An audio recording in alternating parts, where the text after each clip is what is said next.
Open House Lebaran di rumah Ketua Umum Golkar Erlangga Hartarto pada Kamis malam menjadi ajang pertemuan para tokoh yang bertarung di saat Pilpres.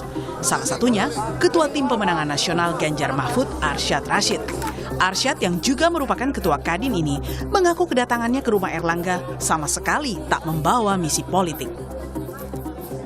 Kalau saya kan bicaranya lebih semua itu silaturahmi, ya kan. Pak Rosan juga silaturahmi, saya juga silaturahmi gitu kan. Jadi sekarang ini ya tadi bicaranya kalau sekarang ini dua cuman bicara silaturahmi kan walaupun persaudaraan di antara kita semua dan utamanya tadi ekonomi, ya.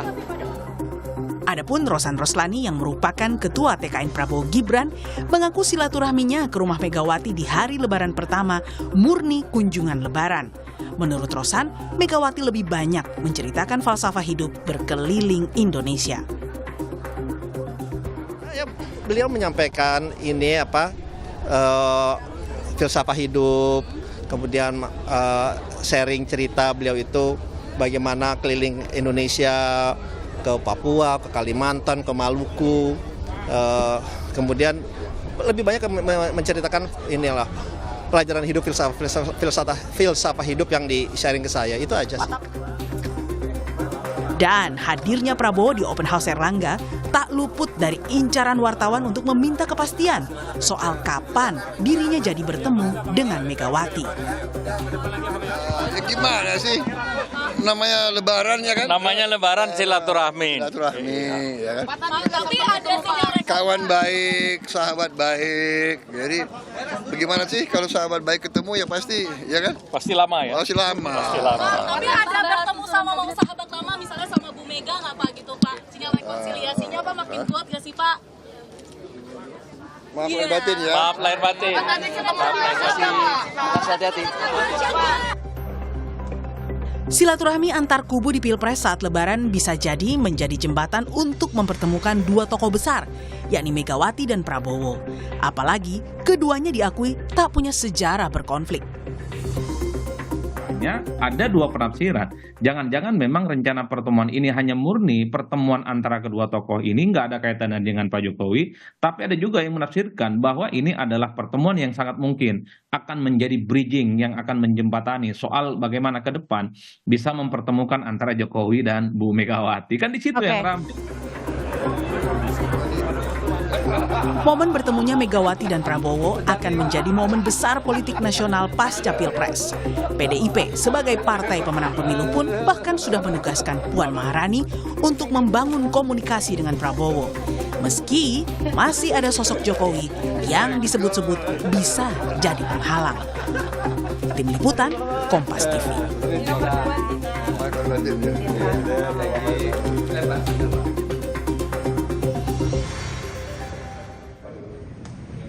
Di lain pihak, Wakil Ketua Umum Partai Gerindra Habibur Rahman menyebut Presiden Joko Widodo menyarankan Presiden terpilih Prabowo Subianto berkomunikasi dengan lawan politik pasca Pilpres. Ia tidak menjelaskan kapan saran Jokowi untuk merangkul lawan politik itu disampaikan. Namun Prabowo, perlu diingat saudara, sudah 2 kali bertemu Presiden Joko Widodo di Istana saat Hari Raya Idul Fitri. Habib bilang Prabowo ingin mencontoh Jokowi yang dinilai sukses merangkul dirinya sebagai lawan politik dalam Pilpres 2019 lalu.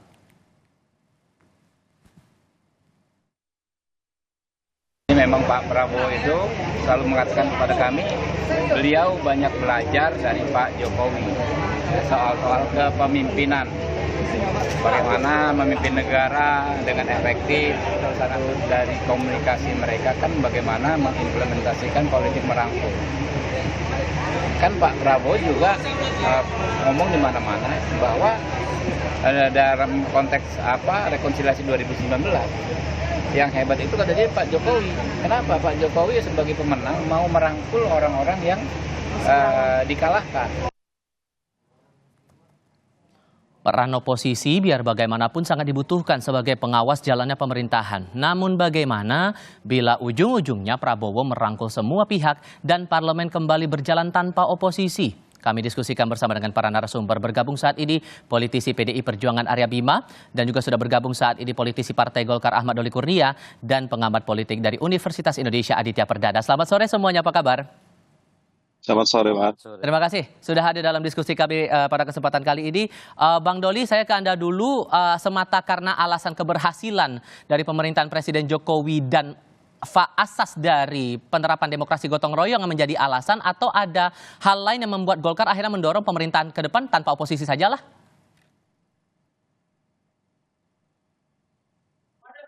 Bang Doli? Kita coba perbaiki komunikasi terlebih dahulu dengan Bang Ahmad Doli Kurnia. Mas Bimo, membaca pernyataan yang disampaikan oleh Pak Bambang Susatyo ditambah lagi dengan pernyataan Habibur Rahman dengan menilai ada keberhasilan di Presiden Jokowi tanpa oposisi, menurut Anda cukup beralasan tidak? Tanpa oposisi memang secara konstitusional kita tidak ada ya partai oposisi dalam sistem Undang-Undang Dasar 45 kita atau dalam sistem demokrasi Pancasila kita. Tetapi bahwa fungsi check and balance ini harus eksis dan harus betul-betul ada di dalam konteks kita berbangsa bernegara, berpemerintahan dalam fungsi eksekutif dan legislatif. Saya kira itu hal yang penting untuk 5 tahun ke depan. Untuk memaksimalkan inilah PDI Perjuangan tidak di dalam wilayah eksekutif, tetapi bekerja sama atau bergotong royong dalam posisi memberi penguatan di legislatif. Saya sepakat dengan Mas Bambang Susatyo, kata atau istilah oposisi memang kurang tepat, karena oposisi ada kecenderungan dinilai hal-hal terkait dengan pemerintah itu adalah sesuatu yang asal beda, atau pengertiannya adalah partai yang a priori terhadap kebijakan pemerintah. Tetapi kalau PDI Perjuangan ada di luar pemerintahan, tidak berarti tidak bisa bekerja sama dalam kepentingan dalam skala nasional atau kepentingan bangsa yang lebih besar. Ini yang saya kurang sepakat dengan Pak Bambang Susatyo, seolah-olah pertemuan-pertemuan para tokoh, terutama Ibu Mega dan Pak Prabowo, kalau toh nanti juga pasti akan ketemu, itu terlalu dibuat satu kerangka yang seolah-olah bahwa pertemuan itu ada sesuatu yang dipastikan seolah-olah Pak Prabowo akan mengajak PDI Perjuangan atau Ibu Mega masuk dalam pemerintahan Pak Prabowo. Atau sebaliknya, Ibu Mega seolah-olah sudah dianggap bahwa akan mau masuk ke pemerintahan Pak Prabowo. Padahal belum tentu juga loh Pak Prabowo itu akan mengajak PDI Perjuangan. Dan belum tentu juga Ibu Mega atau PDI Perjuangan mau masuk dalam pemerintahan. Yang penting menurut saya, pertemuan itu selalu baik. Apalagi pertemuan itu mempunyai tujuan yang baik. Nah, mengenai hal-hal yang terkait pembicaraan, saya kira Pak Prabowo dan Ibu Mega adalah negarawan yang mempunyai ketulusan, kejujuran, dan ini penting supaya kedua tokoh ini tahu persis posisi kedua beliau masing-masing. Atas pernyataan tadi, Mas Bimo tidak setuju dengan pernyataannya Pak Bamsud soal tidak ada oposisi di pemerintahan nih, Bang Doli. Anda meresponnya bagaimana tuh? Iya, pertama saya kira kita harus bisa memahami.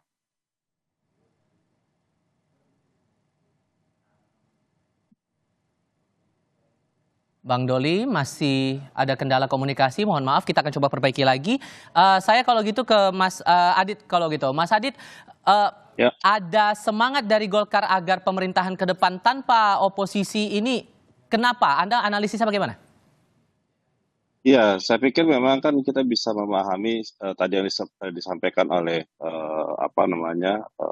dari Golkar, Pak Bambang Susatyo, dan kemudian dari Pak Arif Bima mengatakan bahwa di dalam sebuah negara demokrasi kita memang punya satu usaha sangat serius bagaimana menjaga agar check and balances di dalam pemerintahan dan juga dari lembaga eksekutif itu bisa terjadi, itu satu.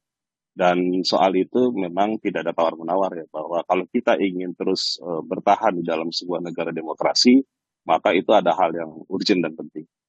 Namun memang problem oposisi ini terutama di Indonesia ya, itu menjadi sebuah diskusi yang saya pikir terutama di kalangan elit politik ya, terkesan memang itu sangat diametral gitu ya, sehingga itu kesannya juga seakan-akan selalu berlawanan gitu ya dengan pemerintahan. Padahal itu biasa terjadi di negara-negara yang parlementer gitu ya. Padahal kita juga mengadut presidensial.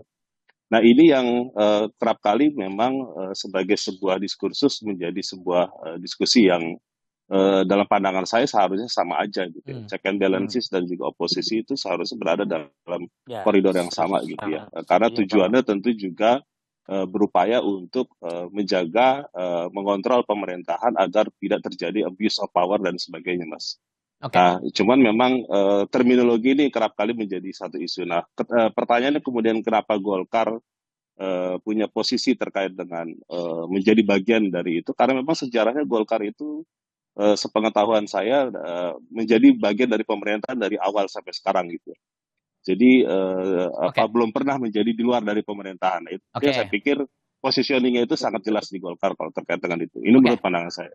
Oke, tahan dulu di situ. Saya coba tanyakan lagi ke Bang Doli. Ada pandangan berbeda nih dari PDI Perjuangan atas pernyataan Pak Bambang Susatyo itu masalah pemerintahan tanpa oposisi nih. Bang Doli, gimana tuh meresponnya kemudian?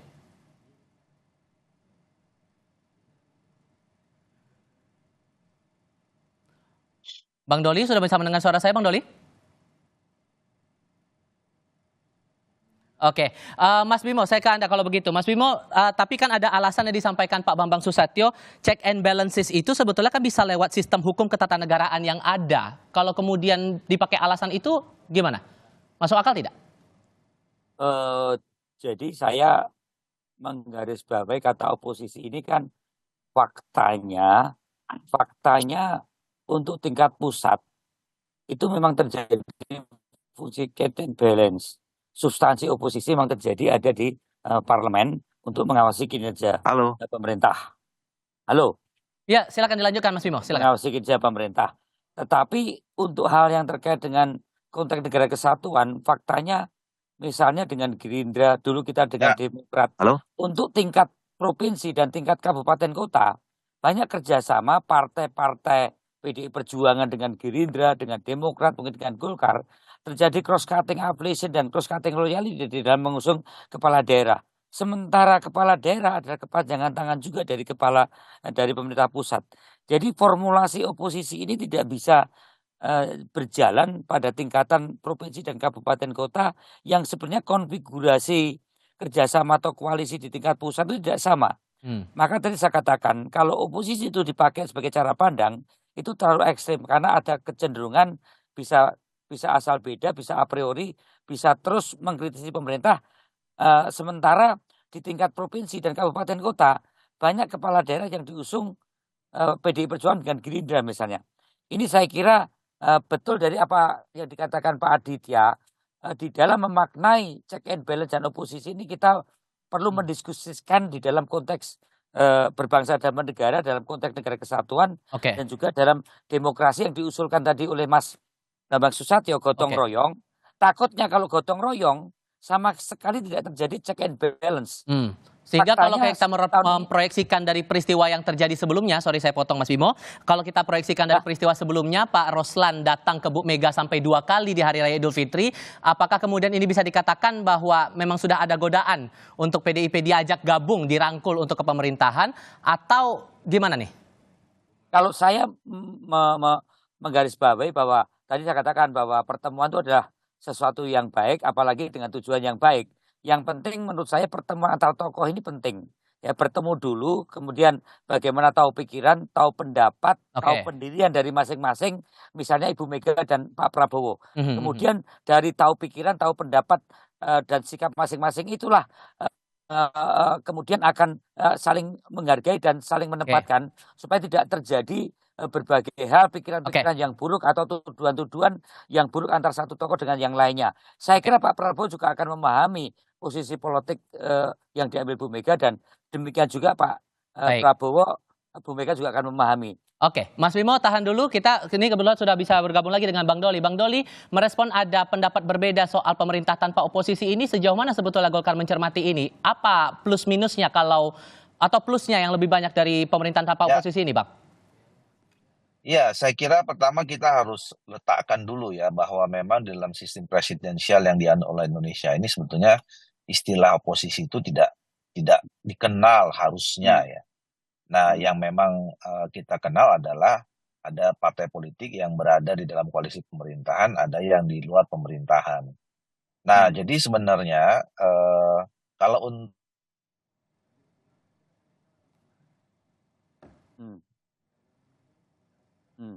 Oke, kita coba perbaiki kembali komunikasi kami dengan Ahmad Doli Kurnia, politisi dari Partai Golkar. Saya ke Mas Adit kalau begitu. Mas Adit, dengan beda pandangan seperti ini, kansnya berapa besar ya kemungkinannya dengan banyak dinamika yang muncul di hari Lebaran, pertemuan antara Pak Roslan dengan Bu Mega sudah 2 kali, kemudian Pak Arsyad juga kemarin sudah bertemu dengan Erlangga dalam acara halal bihalal waktu itu atau open house, itu kansnya gimana?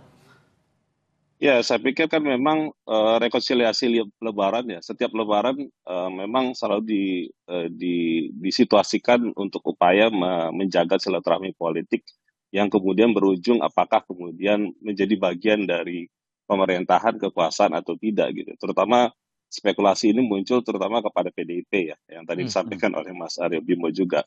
Nah, pertanyaannya itu menjadi penting. Kunci itu karena PDIP itu menjadi salah satu partai besar gitu ya hari ini.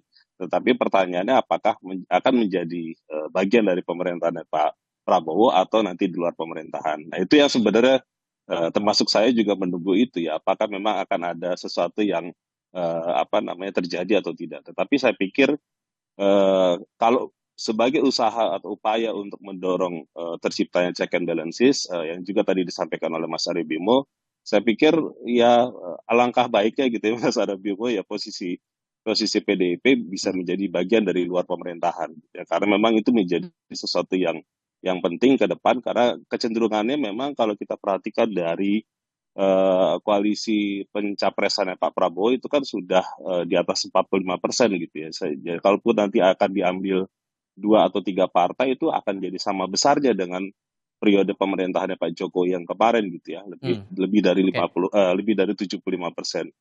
Sehingga kemudian dari sisi pembuatan kebijakan memang mudah gitu ya. Tetapi akhirnya kemudian yang jadi diskusinya adalah suara-suara kritis itu tidak ada saluran juga gitu ya ke partai politik yang dalam posisi yang berbeda dengan pemerintah.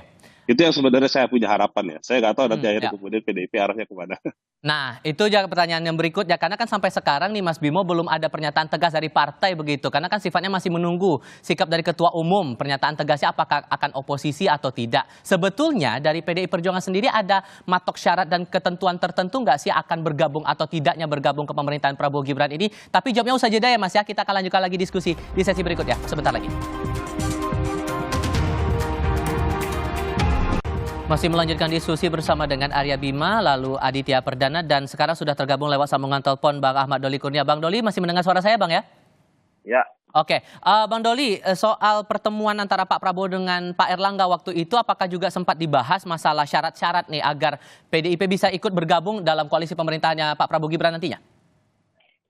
Nah, sebenarnya kan dari awal narasi yang disampaikan oleh Pak Prabowo itu kan bagaimana supaya Indonesia 5 tahun ke depan ini kita membutuhkan energi yang cukup besar, dan syaratnya itu adalah menjaga persatuan kesatuan.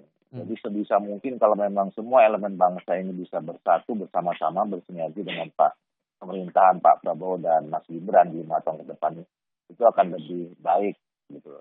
Nah, tetapi juga sekaligus saya akan mengatakan tadi, sebetulnya istilah oposisi itu kan di dalam sistem presidensial kita kan tidak dikenal, tidak relevan sebetulnya. Gitu. Nah, oleh karena itu yang namanya sinergi itu bisa berada di dalam pemerintahan, juga bisa di luar pemerintahan. Jadi sama mulianya sebetulnya, karena semua komitmen itu kan adalah bagaimana untuk membangun Indonesia ke depan dengan posisi dan implementasi peran masing-masing ya. Jadi peran di luar pemerintahan itu saya kira juga sama mulianya dengan peran yang ada di dalam pemerintahan. Nah, oleh karena itu bagi kami di Koalisi Indonesia Maju, apalagi Golkar ya, salah satu kenapa juga yang membuat kita memutuskan memilih Pak Prabowo, karena visi Pak Prabowo ini juga membangun kebersamaan dengan semua kekuatan elemen bangsa. Jadi buat kami nggak ada masalah kalau kemudian nanti misalnya ada partai-partai lain di luar partai Koalisi Indonesia Maju itu bergabung di dalam pemerintahan. Tapi sekali lagi menurut saya itu kan semua tergantung pilihan dari partai politik masing-masing yang harus kita hormati ya. Itu kedaulatan otoritas masing-masing partai politik.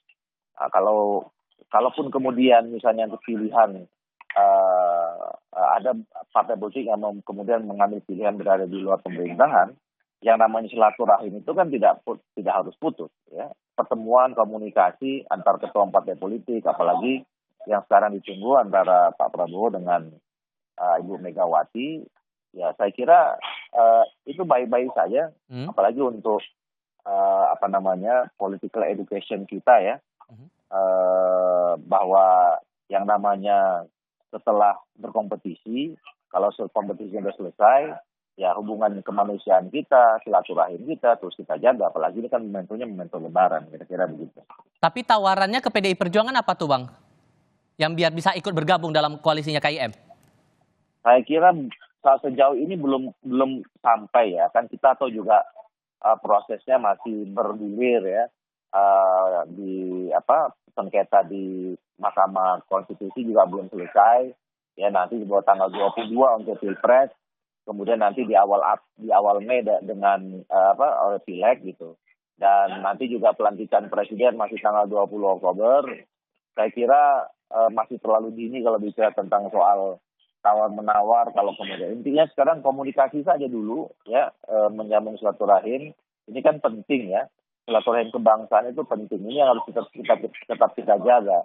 Ini harus kita juga sampaikan ke publik bahwa di elit-elit politik, walaupun kemarin sangat sekeras apapun ya, sedinamis apapun sengketa kompetisinya, persaingannya, tapi kalau sudah selesai ya sudah, apalagi sekarang ini Idul Fitri kan. Jadi saya kira belum ada bicara sampai ke hal-hal yang tawar-menawar dan semacam itu. Oke, semua bermula dari proses komunikasi dulu atau pertemuan antara Bu Mega dengan Pak Prabowo nih Mas Bimo. Tapi dari PDIP, apakah juga mematok syarat dan ketentuan kalau mau memilih untuk bergabung dan tidak ke pemerintahan ke depannya? Tampaknya masih... Oke, silakan Mas Bimo. Halo, posisi PDI Perjuangan pernah mengalami 10 tahun bekerja untuk bangsa ini dengan di luar kekuasaan. Jadi saya melihat bahwa PDI Perjuangan adalah partai politik yang pertama kali menyatakan posisi partainya di luar pemerintahan dalam kongres partai. Jadi dalam kongres partai, PDI Perjuangan menyatakan tidak di dalam pemerintahan dan menempatkan sebagai partai yang akan melakukan pengawasan secara maksimal. Di tingkat pusat saya katakan ya, di tingkat pusat, karena di tingkat provinsi dan kabupaten kota kita harus melihat bahwa pemerintah daerah ini tidak bisa beroposisi atau tidak bisa kontras dengan pemerintah pusat, karena negara kesatuan Republik Indonesia ini dalam mata rantai pemerintahan pusat dan daerah itu harus menjadi satu kesatuan. Inilah kami jadi konteks negara kesatuan maupun dalam sistem presiden. Nah, dalam hal ini tadi saya katakan kami menyambut pertemuan itu yang tentunya pertemuan itu jangan seolah-olah hanya sekedar berbagi kursi atau berbagi kekuasaan. Ini yang menurut saya jangan dibuat satu kerangka yang demikian. Ini yang menurut saya justru membuat pertemuan ini menjadi sesuatu yang negatif buat rakyat.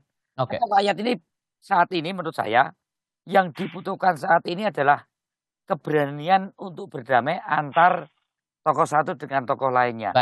Kemudian setelah ada sesuatu yang menyejukkan, bagaimana satu tokoh dengan satu tokoh yang lainnya itu harus dengan visi misinya memperjuangkan atau berjuang dengan cara masing-masing, mau ada di dalam pemerintahan atau di luar pemerintahan, kemudian bisa bertemu lagi pada saat pilkada di tingkat provinsi atau di tingkat kabupaten kota. Ini yang saya kira perlu dijaga, jangan kemudian dikonstruksikan, misalnya saja ada sekretariat bersama, koalisi besar, bahkan koalisi permanen untuk dalam pilkada selanjutnya berhadapan dengan yang di luar pemerintahan. Saya kira inilah yang perlu dari Mas Andit ya memformulasikan. Jangan sampai tidak ada check and balance. Baik. Tapi juga tidak ada satu yang terlalu diametral antar partai pada saat mengusung kandidat presiden, gubernur maupun bupati wali kota. Sudah kami tangkap maksudnya Mas Bimo. Terakhir singkat saja Mas Adit, hal apa yang menjadi bagian wait and see dari PDIP sampai sekarang masih belum menentukan posisi oposisi atau tidak itu? Ya, saya pikir memang salah satu hal yang krusial terkait dengan hasil Mahkamah Konstitusi yang tadi disampaikan oleh Bang Doli juga gitu ya. Karena memang ya putusan itu juga menjadi sangat penting untuk langkah partai-partai politik, bukan hanya PDIP ya. Itu yang pertama. Yang kedua, tentu dalam beberapa bulan ke depan yang juga tadi sudah disampaikan oleh Mas Bima, konsentrasi di pilkada ya, provinsi dan kabupaten itu menjadi satu cara gitu ya untuk bagaimana rekonsiliasi yang dimaksud itu untuk kemudian diimplementasikan ya. Karena dalam beberapa bulan ke depan semua partai politik tentu sedang berhitung gitu ya bagaimana membangun kerjasama itu di dalam level pemerintahan provinsi dan kabupaten kota. Oke, masih menunggu hasil dari Mahkamah Konstitusi yang diputuskan 22 April 2024. Para narasumber, terima kasih sudah hadir dalam diskusi kami kali ini. Sehat selalu semuanya. Selamat sore.